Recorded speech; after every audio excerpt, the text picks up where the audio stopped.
انسان کی یہ ٹریجڈی ہے، یہ المیہ ہے انسان کا. اس کو بھی قرآن مجید کی ایک سورت میں قسمیں کھا کر اذا السماء انشقت، اس کے بعد کیا فرمایا؟ یا ایھا الانسان انک کادح الی ربک کدحا فملاقیہ. اے انسان، تیرا المیہ، تیری ٹریجڈی اس سے کہیں بڑھ کر ہے. تجھے صدمے پر صدمے جھیلتے ہوئے، مشقت پر مشقت برداشت کرتے ہوئے ایک روز اپنے رب کے حضور میں بھی کھڑا ہونا ہے، جواب دہی بھی کرنی ہے. اس دن کے حساب سے، اس دن کے احساس سے جو بڑے بڑے ہماری امت کے عظیم جو گلے سرسبد ہیں، ان کا یہ حال آپ نے پڑھا ہوگا. حضرت ابوبکر صدیق رضی اللہ تعالی عنہ وہ ایک عجیب کیف کے عالم میں فرمایا کرتے تھے، کاش میں درختوں پر چہچہاتی ہوئی چڑیا ہوتا جس سے حساب کتاب نہیں ہوگا. کاش کہ میں گھاس کا تنکا ہوتا جو آج ہے اور کل آگ میں جلا دیا جاتا ہے، ختم ہو جاتا، اس سے محاسبہ کوئی نہیں.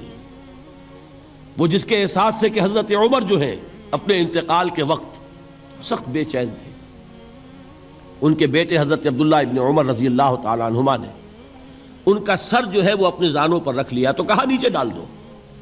ایک عجیب بے کلی اور بے چینی. انہوں نے کہا ابا جان آپ کیوں پریشان ہیں؟ آپ تو عشرہ مبشرہ میں سے ہیں، آپ کو تو اللہ تعالیٰ نے جنت کی بشارت حضور کے ذریعے سے اس دنیا میں دی. حضرت عمر فرماتے ہیں کہ خدا کی قسم اگر قیامت کے دن عمر برابر سرابر پر چھوٹ گیا تو بہت بڑی کامیابی تصور کرے. یہ احساس جن کو ہوتا ہے. حضرت علی کا حال کیا ہوتا ہے؟ ابھی جو آپ نے حافظ صاحب سے سنا، یہ حضرت علی کا معاملہ ہے کہ ایک تیر پیوست ہو گیا تھا، کسی طرح نکل نہیں رہا تھا. حضرت علی نے فرمایا کہ اچھا چھوڑو مجھے، میں نماز کی نیت باندھتا ہوں. نماز کی نیت پڑھتے تھے تو لرزتے تھے، کانپتے تھے. کس کے سامنے کھڑا ہوں اور کس کے سامنے مجھے ایک دن جواب دہی کے لیے کھڑا ہونا ہوگا. لن تزولا قدم ابن آدم، حضور نے خبر دی ہے ابن آدم کے قدم ہل نہیں سکیں گے. جیسے مجرم کھڑا ہوتا ہے کٹہرے کے اندر، اس کٹہرے میں سے ہل نہیں سکو گے حتی یسأل عن خمس، جب تک کہ 5 چیزوں کا حساب نہ لے لیا جائے. وہ 5 چیزیں کیا ہیں؟ کان کھول کر سنیے. عن عمرہ فیما افناہ، عمر کا حساب دو. یہ 80 برس اور 70 برس ہم نے تمہیں دنیا میں دیے، کہاں ضائع کیے.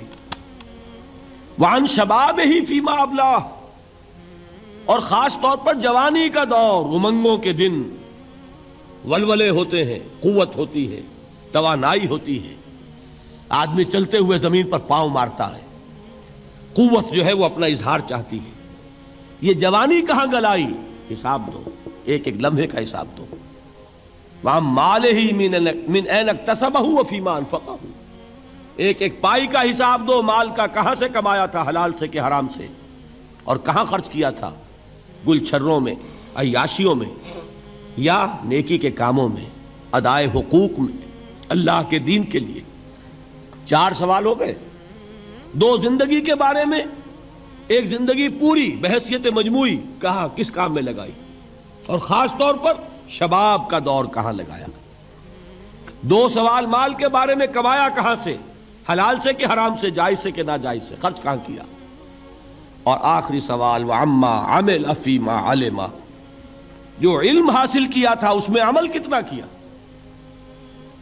علم کے انبار لگاتے چلے گئے اور عمل کے آغاز کی بھی نوبت نہ آئی. یہ علم جو ہے یہ اس روز سب سے بڑا وبال بن جائے گا انسان. اتنا علم اور عمل کچھ نہیں، بجائے کہ کریڈٹ کا ذریعہ بنے یہ الٹا ڈیبٹ کا کھاتہ بن جائے گا. یہ جواب دہی کا احساس ہے کہ جس کی وجہ سے انسان کی ٹریجڈی جو ہے وہ دوہری ہے. کوئی حیوان اتنے بوجھ تلے نہیں. مشقت کی، محنت کی، اس زندگی میں ختم ہوئے، اس کے بعد کوئی محاسبہ نہیں. اس کو بھی غالب نے خوب کہا ہے کہ اب تو گھبرا کے یہ کہتے ہیں کہ مر جائیں گے، اور مر کے بھی چین نہ پایا تو کدھر جائیں.